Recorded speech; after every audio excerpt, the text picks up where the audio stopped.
আসসালামু আলাইকুম। আশা করি সবাই ভালো আছেন। আলহামদুলিল্লাহ আমিও ভালো আছি। আজকে আমি সবাইকে বাঁশ খাওয়াবো। ভয় পাওয়ার কিছু নেই, এই বাঁশ কিন্তু সেই বাঁশ না। চলুন তাহলে দেখে নিই আমি কি বাঁশ খাওয়ানোর কথা বলছি। আমি এখানে নিয়ে নিয়েছি কিছু বাঁশকোরল। বাঁশকোরল সম্পর্কে হয়তো অনেকেই জানেন। এটা পার্বত্য চট্টগ্রামের একটা বিখ্যাত খাবার। বিশেষ করে বৃষ্টির দিনে বাঁশের গোড়ার দিকে যে কচি বাঁশ বের হয়, বাঁশের শ্বাসমূলের মতো বের হয়, সেটাই হচ্ছে বাঁশকোরল হিসেবে আমরা চিনে থাকি।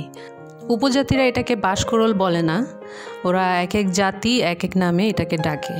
কেউ বাচ্চুরি নামে ডাকে, আরও অনেক নাম আছে, সবগুলো আমি জানি না। আর ইংলিশে এটাকে বলা হয় ব্যাম্বু শুট। তো আমি চলে যাচ্ছি প্রসেসিংয়ে। আপনারা হয়তো দেখতে পাচ্ছেন, খেয়াল করেছেন যে আমি কথা বলতে বলতে আমি এগুলোর খোলসটা ছাড়িয়ে নিচ্ছি, কিছুটা চিংড়ি মাছের মতো। আর একটা বলা যায় কলার মোচার খোলস যেভাবে ছাড়ানো হয় ঠিক সেমভাবে এগুলো ছাড়িয়ে নিচ্ছি।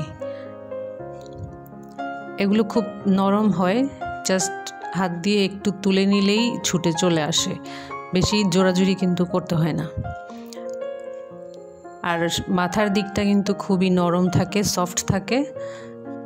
এই অংশটার খোলস না ছাড়ালেও চলবে, তবে আমি ছাড়িয়ে নিচ্ছি। এই বাঁশকোরল বা ব্যাম্বু শুট কিন্তু খেতে খুবই মজার।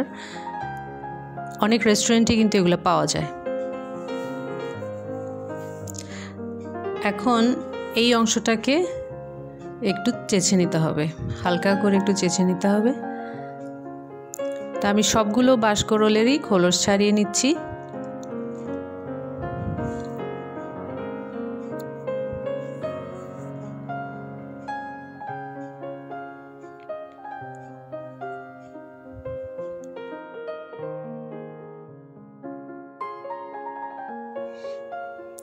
বাঁশকোরলগুলোকে আমি খোসা ছাড়িয়ে নিয়েছি। এখন একটা পিলারের সাহায্যে হালকা করে চেঁচে নিব।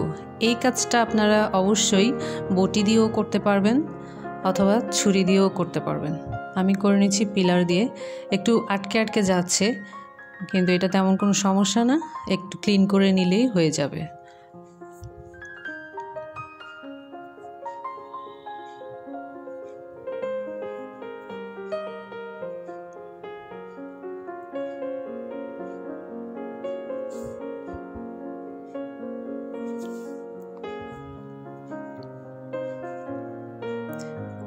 বাঁশকোরলের প্রসেসটা অনেকেই হয়তো জানেন না, সেজন্য আমি পুরো প্রসেসটা দেখিয়ে দিচ্ছি।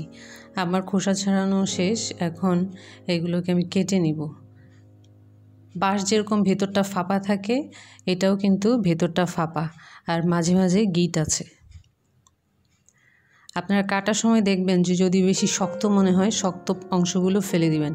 আর গিঁটটা এরকম হাত দিয়ে চেপে দেখতে হবে, যদি চাপ দিয়ে ভাঙা যায় তাহলে এটা নেওয়া যাবে, আর যদি শক্ত হয় ভাঙা না যায় তাহলে এটা ফেলে দিতে হবে, এটা সিদ্ধ হবে না। আমি বাঁশকোরলগুলোকে রিং রিং করে গোল গোল করে কেটে নিচ্ছি। আপনারা চাইলে লম্বা করেও কেটে নিতে পারেন, এটা যার যার পছন্দ মতো। তবে ম্যাক্সিমাম মানুষই এভাবেই কাটে। তবে হ্যাঁ, বেশি মোটা করে কিন্তু কাটা যাবে না, কারণ এটা সিদ্ধ হতে একটু সময় লাগে। বাঁশকোরল একটা নর্মাল সবজির মতো, আপনার পছন্দ মতো যে কোনো কিছু দিয়েই রান্না করতে পারেন। যে কোনো মাছ কিংবা মুরগি দিয়েও কিন্তু রান্না করা যায়, গরুর মাংস, আপনার যেটা দিয়ে ভালো লাগে সেটা দিয়েই করা যায়।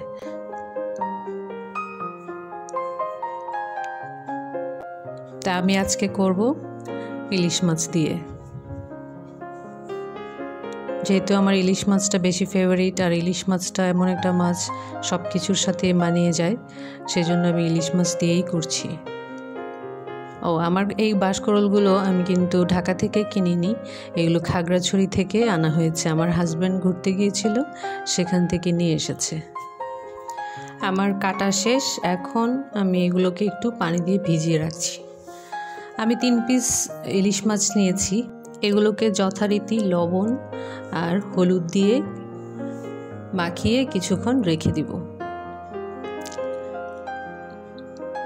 যদি ফ্রেশ ইলিশ মাছ হয় তাহলে মেখে রেখে দিতে হবে না, সাথে সাথেই ভেজে ফেলা যাবে, কিন্তু আমাদের এগুলো তো ফ্রোজেন, সেজন্য একটু মেখে রেখে দিতে হবে, না হয় আষ্টে গন্ধ থেকে যেতে পারে। এখন সামান্য তেলে আমি এগুলোকে হালকা ভেজে নেব।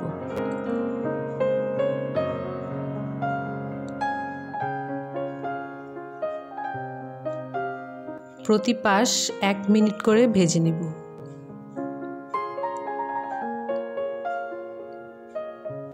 ভাজা ছাড়াও কিন্তু এটা করা যায়, কিন্তু আমার বাসায় তো ভাজা ছাড়া আমার হাজবেন্ড পছন্দ করে না, সেজন্য আমি একটু ভেজে নিচ্ছি।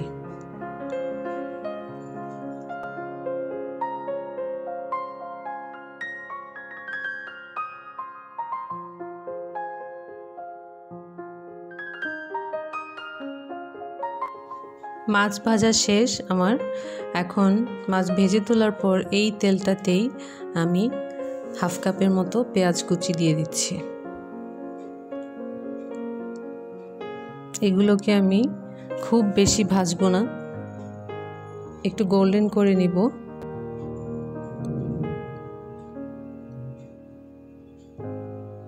তারপর দিয়ে দিচ্ছি হাফ টিস্পুন রসুন বাটা,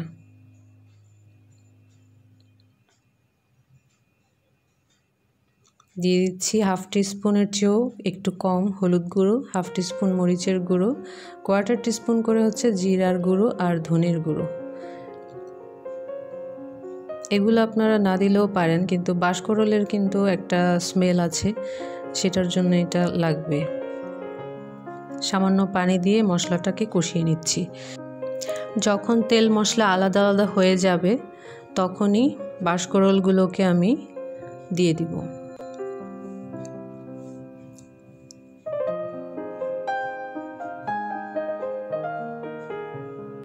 এগুলোকে আমি পানিতে একবার ধুয়ে নিয়েছি।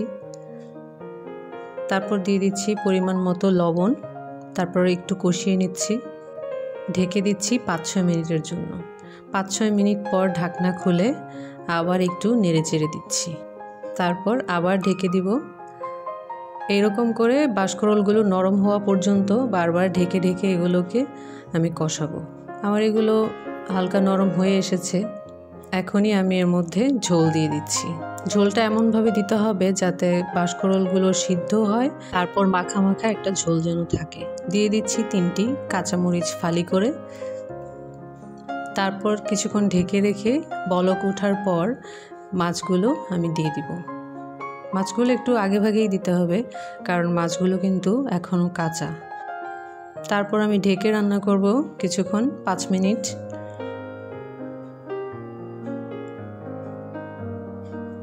ঢেকে রান্না করার কারণ হচ্ছে মাছের ফ্লেভারটা যেন পুরো রান্নাটার মধ্যে ছড়িয়ে পড়ে। 5 মিনিট পর আমি মাছগুলোকে উল্টে দিচ্ছি যাতে 2 পাশ ভালোভাবে সিদ্ধ হতে পারে। এবার আমি একটু ফাঁক করে ঢাকনাটা দিয়ে দিচ্ছি।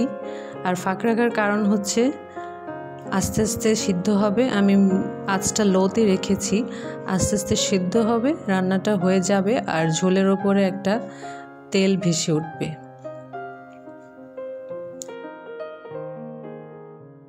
দেখতেই পাচ্ছেন অনেক সুন্দর একটা কালার এসছে, তেল ভেসে উঠেছে। এরকম লো আছে, ঢাকনা একটু ফাঁক করে কিছুক্ষণ রেখে দিলেই এইরকম একটা সুন্দর কালার আসে আর তেল ভেসে ওঠে। আর সবশেষে দিয়ে দিচ্ছি কিছু ধনেপাতা কুচি।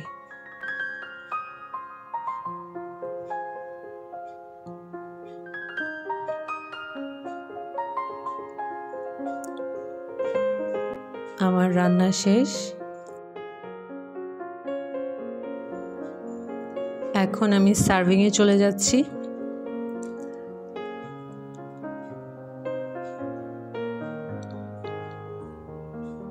দেখতেই পাচ্ছেন কতটা ডেলিশিয়াস একটা লুক এসেছে। ছোট ছোট কিছু টিপস কিন্তু আমি রান্নার ফাঁকে ফাঁকে দিয়েছি। এগুলো যদি ঠিকমতো ফলো করেন, বিশেষ করে নতুন যারা রাঁধুনি, এইরকম করে যদি করেন তাহলে সুন্দর একটা কালার আসবে, প্লাস টেস্টও ভালো আসবে। শুধু বাঁশকরল দিয়েই না, যে কোনো সবজি দিয়েই যদি মাছ দিয়ে রান্না করেন তাহলে এই টিপসগুলো ফলো করতে পারেন। তবে খুব এক্সপার্ট যারা, আমার ভিডিওগুলো অবশ্যই তাদের জন্য না।